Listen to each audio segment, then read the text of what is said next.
Buenas noches, buenas tardes, iglesia. Si no te importa, Ketty, prefiero que me uses como nunca. Y cada vez que me use, que sea como nunca y que sea nueva cada vez la bendición. Amén. Póngase de pie conmigo un momento. Le invito a que abra su Biblia. Un segundo. En Hebreos capítulo 11, versículo 2.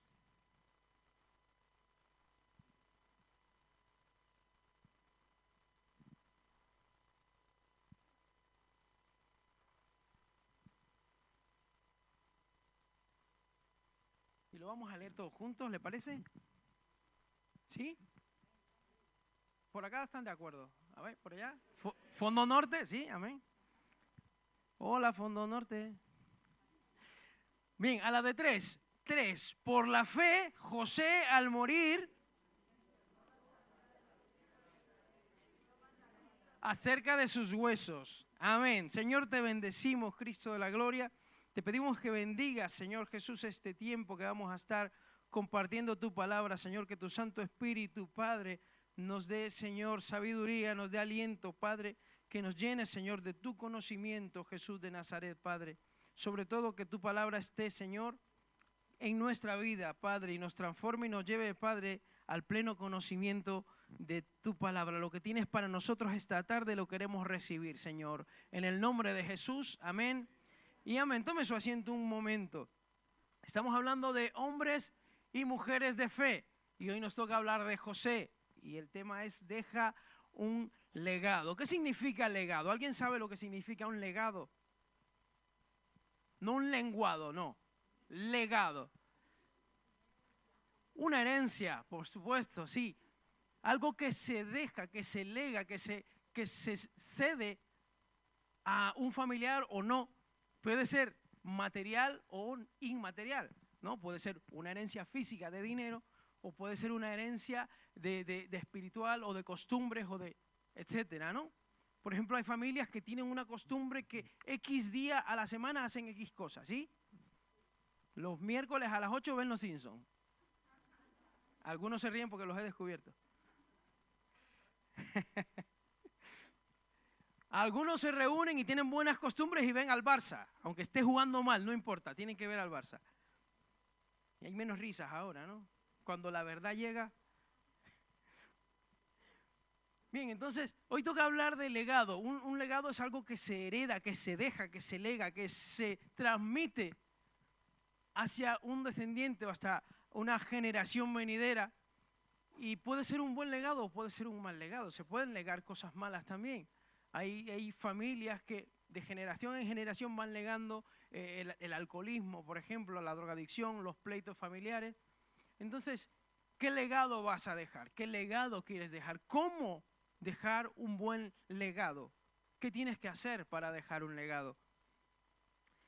Y si te pones, no sé si alguna vez, seguramente has ido muchas veces a un cementerio y has visto las lápidas y los epitafios, ¿no?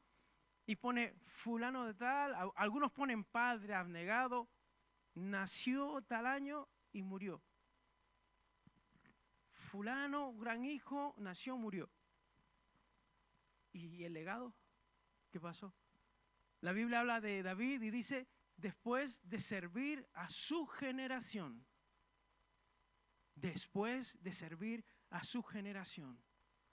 Y de José, dice la Biblia, por la fe dio orden de cómo debían transportar sus huesos y dónde los tenían que enterrar, porque creyó a la palabra del Señor. Ese es un legado de fe.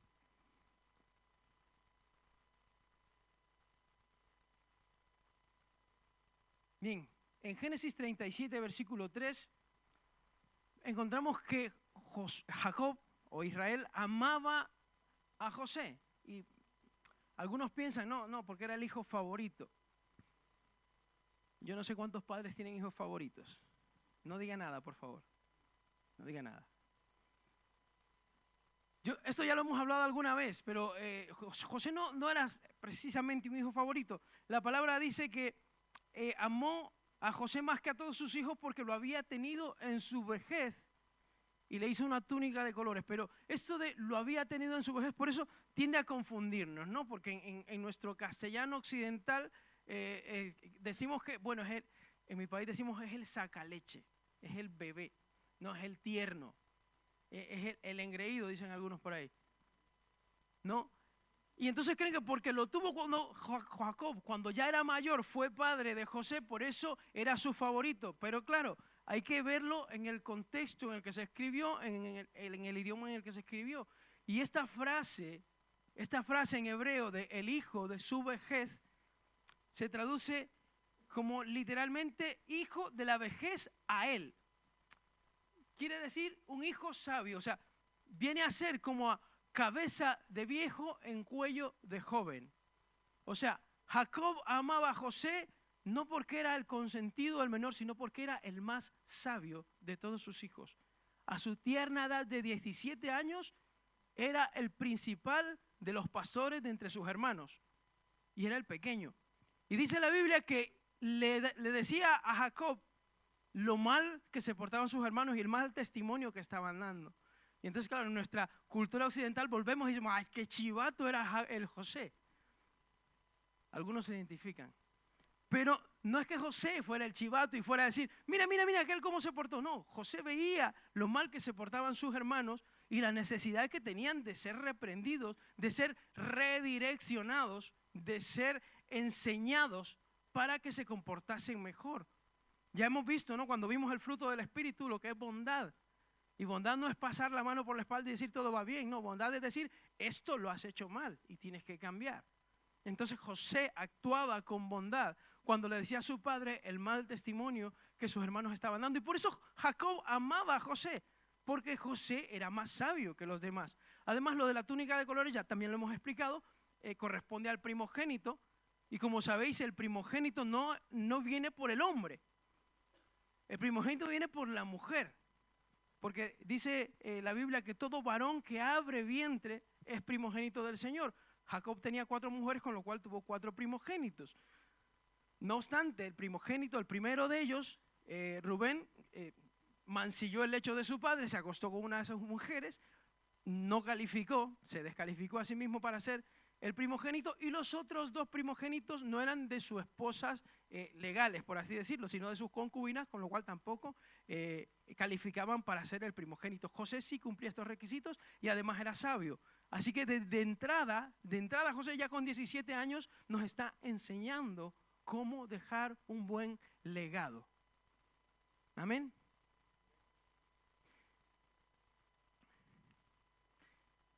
Una cosa interesante que pasó, todos sabemos la vida de José, ¿no? Y todos sabemos lo de los sueños de Dios. En el capítulo 37, verso 5 de Génesis, dice que José soñó un sueño y lo contó a sus hermanos y ellos llegaron a aborrecerle más todavía. Ya caía mal el pobre chico y después de contar este sueño, pues le aborrecían más. Que Dios te bendiga no le cae bien a todo el mundo. Que Dios tenga planes para tu vida no le cae bien a todo el mundo. Que Dios te use con poder no le cae bien a todo el mundo. Que Dios te quiera promover, que Dios te quiera levantar no le cae bien a todo el mundo. Y muchos te aborrecerán por ello. Pero tienes que agarrar los sueños de Dios y atesorarlos en tu corazón y creerlos. Porque cuando José emocionado fue y le contó a sus hermanos el sueño, ¿no? Ya sabéis, los matojos todos se postraron delante del matojo pequeño que era José, y el otro, el sol, la luna y las estrellas se postraron ante él. Hasta Jacob se sintió indignado y dijo, ¿qué pasa? Que tu madre y yo también nos vamos a postrar ante ti. Incluso la Biblia dice que lo reprendió. Sin embargo, también dice la Biblia que Jacob meditaba en esto. Es verdad que de entrada no le sentó bien. Este mocoso ahora dice que yo me voy a postrar ante él. Pero después le quedó dando vueltas al asunto. Porque Jacob era un hombre de palabra, un hombre de fe. Le creía a Dios. Entonces, cuando tengas sueños de Dios, muchos tenemos sueños, ¿verdad? ¿Cuántos tienen sueños? En plural, sueños, no sueño, hermano, no. Reprendemos el sueño en esta tarde. ¿Cuántos tienen sueños de Dios? Amén. Hay quien tiene sueño porque cenó mucho, o al revés. Yo cuando ceno poco tengo malos sueños, terribles. Pero hay sueños que de verdad que son de Dios. ¿Y cómo sabemos si son de Dios o no son de Dios? Lo sabrás. Te lo prometo que lo sabrás. Hay una máxima que se repite en la Biblia cuando son sueños del Señor. ¿Sabes cuál es? A ver quién la sabe. Hoy es martes de enseñanza, no es de predicación. Manos levantadas. A la de 3, ¿quién da más? ¡Guau! Suspenso absoluto y total. Intranquilidad. No estaban tranquilos cuando tenían un sueño del Señor. Sabían que ese sueño significaba algo, pero no sabían qué significaba. Lo vemos con el panadero y el copero. ¿Os acordáis? Estaban intranquilos. Algo les daba aquí en la cabeza y no sabían qué pasaba hasta que José se lo interpretó. Más adelante Faraón. Faraón es que he tenido un sueño tremendo. Las vacas flacas se comen a las gordas y no lo termino. ¿Qué pasa? Significa algo, pero no sé qué es. Más adelante vemos a Nabucodonosor. También con un sueño que no le daba paz, que estaba intranquilo. Cuando es un sueño del Señor lo vas a notar. Lo vas a notar. No va a pasar desapercibido. Te lo prometo que no va a pasar desapercibido. Puede que tengas un sueño muy bonito y digas, wow, este es un sueño del Señor. Si se te olvida los 3 días, olvídate. Ese sueño no es del Señor, es un sueño de tu subconsciente que nos la juega a veces, ¿no? Nuestro subconsciente se queda con las cosas del día, con lo que hemos pasado. A veces son pesadillas, a veces son sueños buenos, a veces son mágicos, idílicos, maravillosos, pero siguen siendo sueños del mundo de nuestra imaginación, de nuestro subconsciente. Pero cuando es un sueño del Señor lo vas a notar, porque va a haber algo en tu corazón que va a decir, esto significa algo. Esto significa algo. Así que cuando tengas un sueño de Dios, pídele que te lo revele. Pídele que te dé el significado o que te mande a alguien que te lo diga. Porque lo vas a saber que es un sueño del Señor. José tuvo sueños del Señor cuando tenía entre 17 y no llegaba a 20 años. Estaba jovencillo y creía en estos sueños. Y hasta que José llegó a ser el número 2 de Egipto, pasaron 14 años por lo menos, porque fue a los 30 y pico años que José llegó a ser el segundo de Faraón.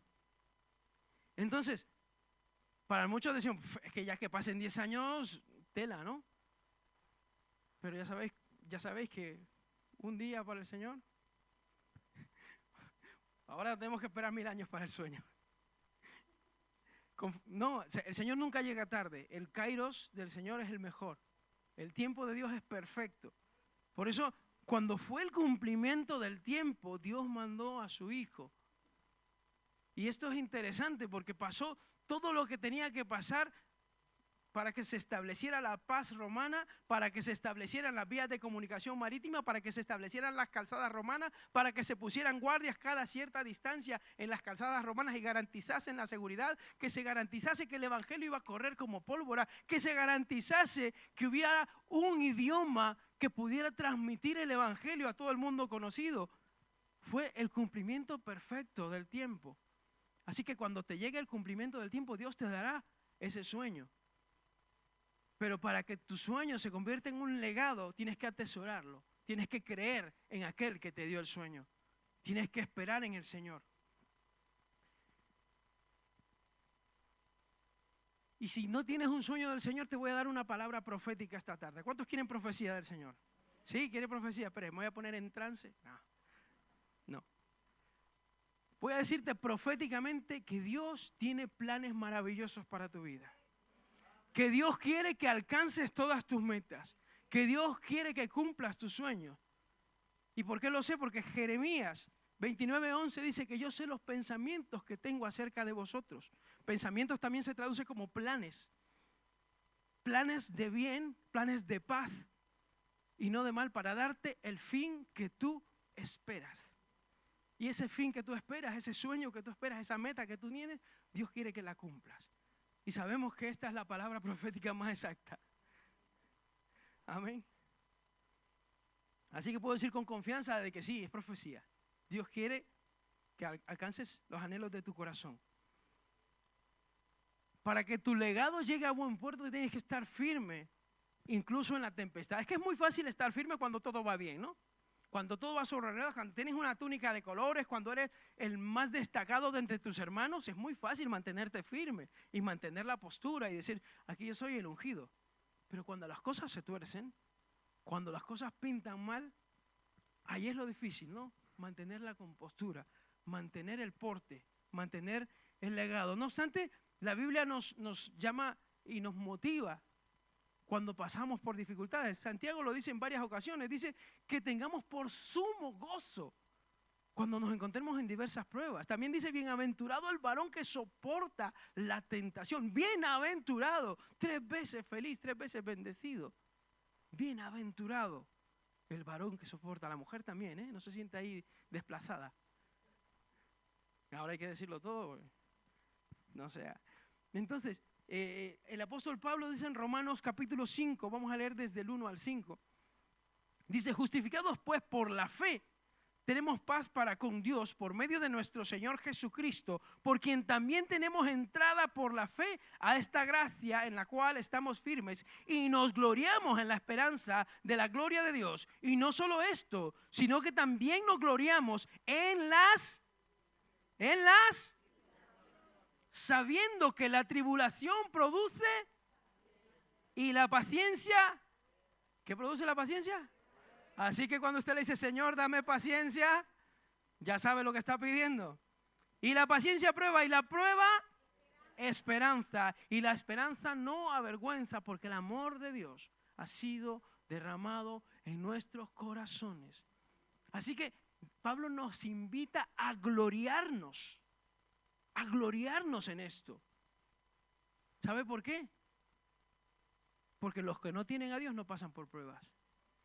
No necesitan ser probados. Ellos viven en el fracaso, viven en el submundo, ¿no?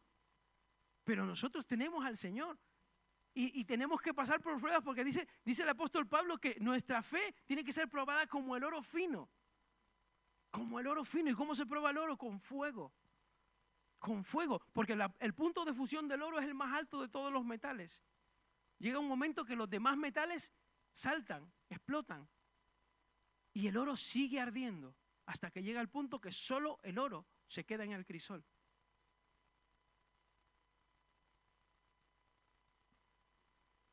No fue cosa fácil lo que tuvo que pasar José. ¿Os acordáis de doña Potifara? La esposa de Potifar, para los que no le saben el nombre de pila.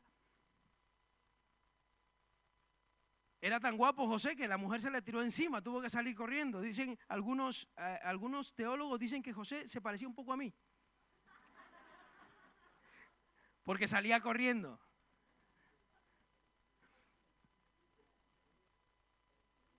Siendo inocente, es que lo primero que le pasa a José es vendido por sus hermanos. No, pero no solo, no, es que lo querían matar. Es que lo cogieron y le dieron una paliza y lo querían matar. Y uno de sus hermanos, el primogénito, el mayor, Rubén, tuvo que interceder y decir, no, quietos, tranquilos, no le matemos. Mejor vienen ahí unos, se lo vendemos. Le vendieron como esclavo. Por lo menos le salvó la vida el hermano. Traicionado por su propia familia. No sé si te sientes identificado. La gente te va a fallar, tus amigos cercanos te van a fallar, incluso tu familia en algún momento de tu vida te va a fallar. Es inevitable, pasa hasta en las mejores familias. A José le fallaron sus propios hermanos, le vendieron, su padre le dio por muerto porque claro, esa fue la noticia que le dieron, alguna mala bestia se lo habrá comido. Y José abandonado, cualquiera, después de esto, ya solo con esto yo habría tirado la toalla. Gracias a Dios que yo no soy José. Y llega a Egipto y empiezan a salirle las cosas bien y empieza a destacar en la casa de Potifar, pero viene la señora y se le echa encima, tiene que salir huyendo, lo acusan injustamente y va a caer a la cárcel. Estando en la cárcel, bueno, no le queda otra, empieza a hacer las cosas bien porque sabe hacer las cosas bien y no puede hacerlas de otra manera. Esa es la diferencia. No puede hacer las cosas de otra manera. Eso es excelencia. Eso es un buen legado. O bien o nada. Era tan importante, también el trabajo que hacía, que el carcelero le daba la autoridad a él de que hiciera todo con total libertad, porque se fiaba de José. Y un día llegan ahí el copero y el panadero del rey y tienen este problema de los sueños. José les interpreta el sueño y le dice al copero, cuando el Señor, el rey te levante, te vuelva a restituir en tu posición, acuérdate de mí. ¿Sabéis qué pasó? Se olvidó de él. Se olvidó de él. Génesis 40:23 dice, y el jefe de los coperos no se acordó de José, sino que lo olvidó. Mucha gente se va a olvidar de ti. No te extrañe que se olviden de ti, que te hagan promesas y no te las cumplan. Que no te extrañe que tu persona más cercana, en la que dices, no me falla, meto las manos al fuego por él o por ella, que no te extrañe que te falle. Porque esa persona es humana, es falible y comete errores. A lo mejor no quiere fallarte o a lo mejor sí, ya no lo sabemos. La cuestión es que algún día te va a fallar. Pero esto no tiene que ser el motivo para que tú tires la toalla. Porque José, motivos para tirar la toalla, tuvo muchísimos.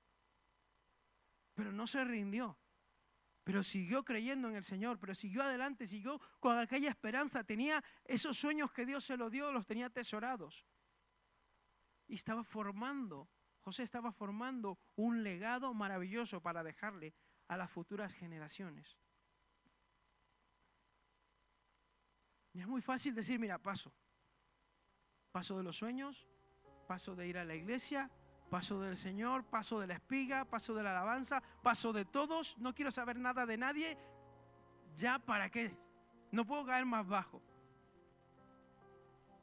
¿De qué me sirve esforzarme si al final estoy igual? Si al final me olvidan, si al final nadie me toma en cuenta. ¿Para qué tanto trabajo y sacrificio? ¿Para qué mantenerme recto si al final nadie lo ve, nadie lo nota? Soy invisible.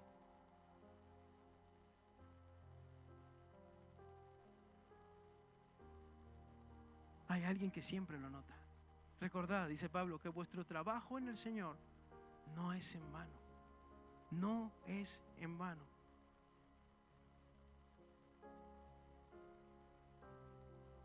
Es muy fácil caer en la tentación en estas circunstancias, cuando te sientes abandonado, cuando sientes que todos te han fallado, cuando sientes que todos te han olvidado, cuando sientes que los más cercanos te han apuñalado por la espalda, te han vendido. Es muy fácil tirar la toalla.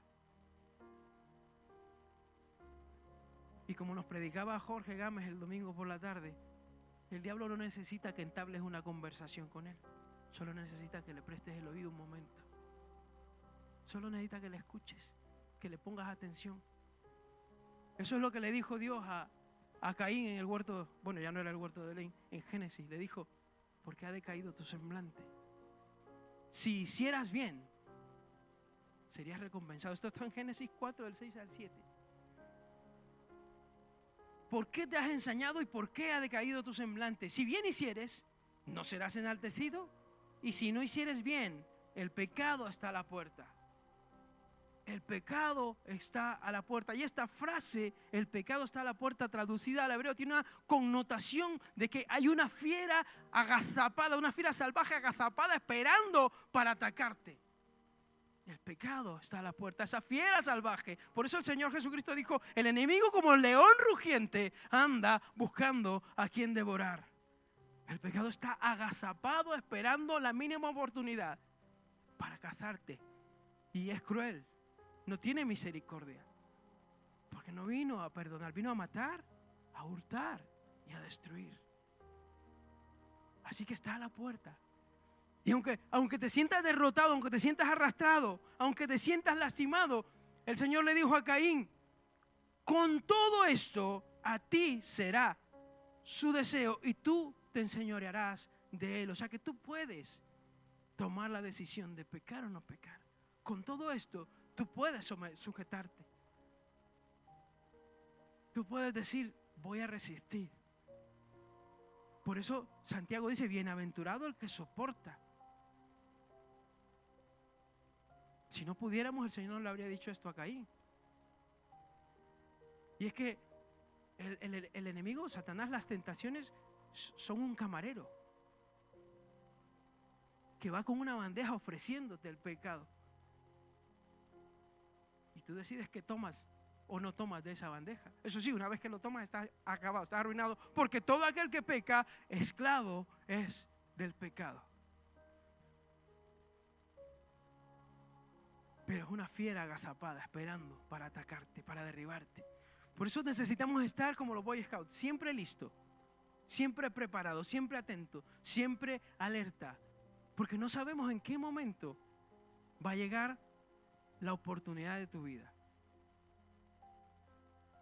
José en cada momento miraba una oportunidad. Cuando llegó a Egipto, miró la oportunidad en casa de Potifar de levantarse, de sobresalir, de llevar una vida buena, pero no fue allí. Tuvo problemas. La mujer se ensañó de él y lo tuvieron y lo mandaron injustamente a la cárcel. Cuando llegó a la cárcel dijo, bueno, pues aquí voy a hacer una vida buena, y trabajó duro y se mantuvo bien. Cuando llegó el copero y el panadero dijo, esta es mi oportunidad. Cuando el rey, el faraón restituya al copero, él le dirá que yo le he ayudado y me sacará de aquí, que estoy injustamente preso. Pero llegó un día que Dios puso un sueño en la cabeza de Faraón. Y Faraón estaba intranquilo y Faraón no podía descansar. Y el copero lo vio y le preguntó qué pasa. Y le dijo, hay un sueño que no me deja en paz. Entonces, qué casualidad, el copero se acordó de José. Qué diosidencia. Justo en ese momento se acordó de él. Porque era el cumplimiento del tiempo de José. Porque José había madurado suficiente. Porque José ya estaba preparado para dejar un legado maravilloso a las futuras generaciones.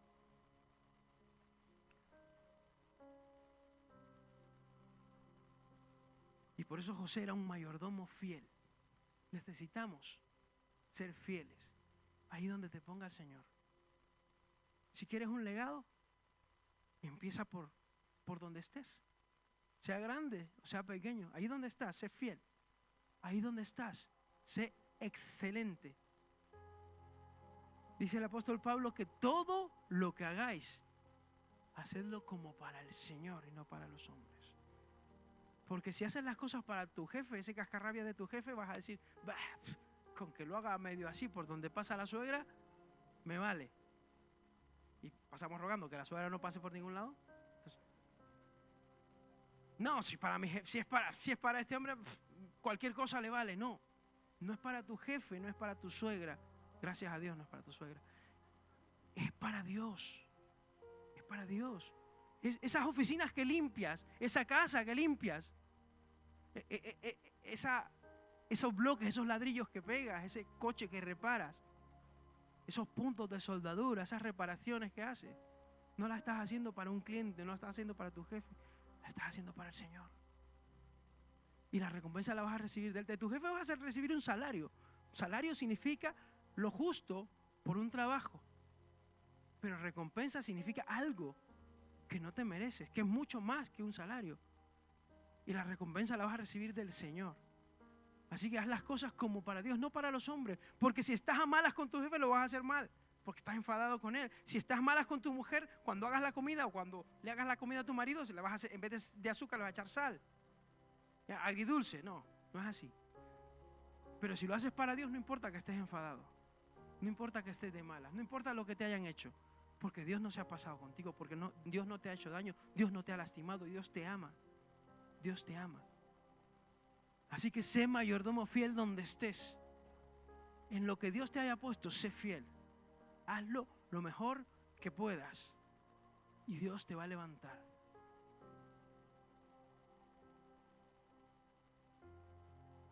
Si eliges quejarte, ese será tu legado. Si eliges criticar, ese será tu legado. Si eliges bajar los brazos, ese será tu legado. Si eliges ser rebelde, ese será tu legado. Pero si eliges ser fiel al Señor, entonces ese será un gran legado. Porque de David podía haber dicho la gente, seguramente muchos dijeron, David aquel que se acostó con Betsabé, David aquel que mandó matar a Urías, David aquel que censó al pueblo. Pero la Biblia dice, el dulce cantor de Israel, después de servir a su generación. De José la Biblia dice, dio instrucciones para que llevaran sus huesos. Y es que es interesante porque cuando se presentaron sus hermanos, José ya no parecía hebreo. José estaba afeitado, vestido y ataviado como un egipcio. Parecía un egipcio a todos los efectos. De hecho, hablaba egipcio y mandó poner un intérprete para que hablara en hebreo con sus hermanos. Y José escuchaba y entendía perfectamente lo que se decían entre ellos cuando hablaban de su hermano, aquel que vendieron. Te dije que no le hicieras daño. Te dije. Y fue tan fuerte el conflicto de José, el dolor y la emoción, que tuvo que apartarse a llorar y a desahogarse. Con todo el poder que José tenía, podía haberse vengado a sus hermanos de una manera impresionante. Pero los bendijo. Les dio pan, les dio cobijo, les mandó traer a un lugar especial. Y ese es el legado. Bendice a los que te hacen daño. Ora por los que hablan mal de ti. Ama a los que te aborrecen. En esto, dijo el Señor, conocerán que son mis discípulos, que tengan amor los unos por los otros. Y lo que más me impacta, que dice, un mandamiento nuevo os doy, que os améis los unos a los otros. Ya no como a ti mismo, porque tú a veces no te amas, como yo te he amado. Como yo te he amado. Jesús te amó tanto que cuando tú y yo éramos pecadores, Él murió por nosotros. Normalmente, cuando alguien nos pide perdón, decimos, bueno, quiero ver sus frutos, quiero ver si de verdad está arrepentido. Mujeres, con ustedes estoy hablando. A ver si de verdad cambia ese mentiroso, a ver si de verdad deja de... Y entonces ya le pensaré si le perdono. Aún siendo pecadores, Cristo murió por nosotros. No esperó que nos arrepintiéramos. Murió antes de que tú te arrepintieras. Llevó tus pecados antes de que tú te arrepintieras. Los clavó en la cruz antes de que tú te arrepintieras. Porque te ama. Y este es el mejor legado que puedes dejar. El amor hacia los demás. Dijo Pablo, imítenme a mí, porque yo estoy imitando al Maestro. Sed imitadores de mí como yo imito a Cristo. Ponte de pie conmigo, vamos a adorar al Señor. Cierra tus ojos.